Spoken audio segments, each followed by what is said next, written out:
Hey, we're here today with Erin, our Parks and Rec coordinator. She's very busy at all times, and I would like her to take a few minutes to tell us about what path she followed to get to this position.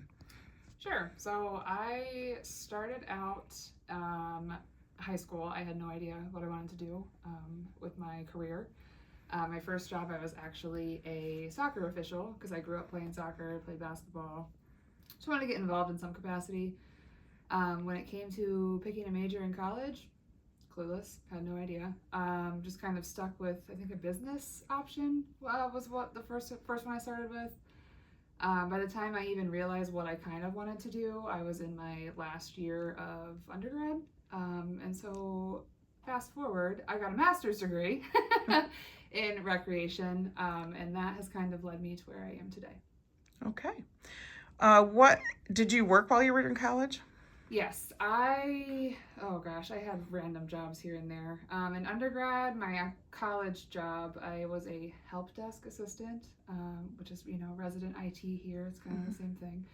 Um, in the summers, I had a lot of internships. I worked for a collegiate woodbat league in Ohio, one of their teams. I also, in the same time, I worked part-time at like a Big Lots. I've worked at Subway.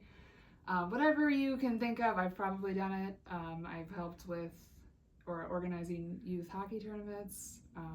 Everything you can think of, I've dabbled in. What does your day-to-day look like here? It varies, honestly. I would say we have busier times of year and then slower times of year. So as you can see, right now is a busy time of year. We have our spring sports starting up.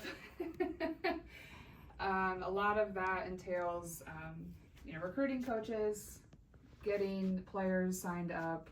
Once that is set in stone, we have a meeting. I go over the rules, schedules, rosters, background checks, anything like that.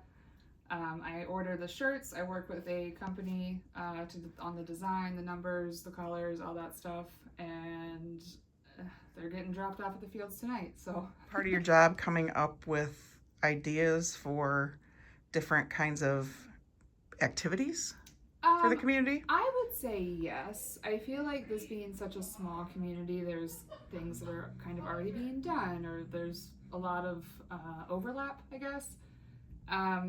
Part of what I do when I do have the slower times is I will look at what other communities are doing, maybe not in southern Michigan. Maybe I'll look at different states and see what they're doing, just to get an idea if it's not something that is being done here and it's something that I think could work. Just kind of adding it to my ever-growing list and then working through the details from there. Can you tell me, do you hire or employ anyone? Yeah, so we actually employ people as contractors. That's basically just saying that we aren't withholding your taxes. You are on your own for that. We employ scorekeepers for our adult leagues, so softball in the spring, summer, and fall. And then we have adult basketball in the winter. And then for those, we also do umpires or officials as well. What is your biggest event outside of sports?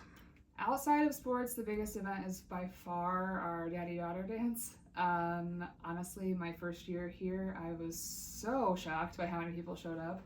But it's just a fun night, fun reason for dads and daughters to get together and have a good time. And I think this upcoming year is going to be even better because we are taking over the mother-son dance as well. So it'll be, part one and then part two. And I think it'll be a really good turnout. Wonderful. Sounds great. Thanks for your time today. Yeah, you're welcome.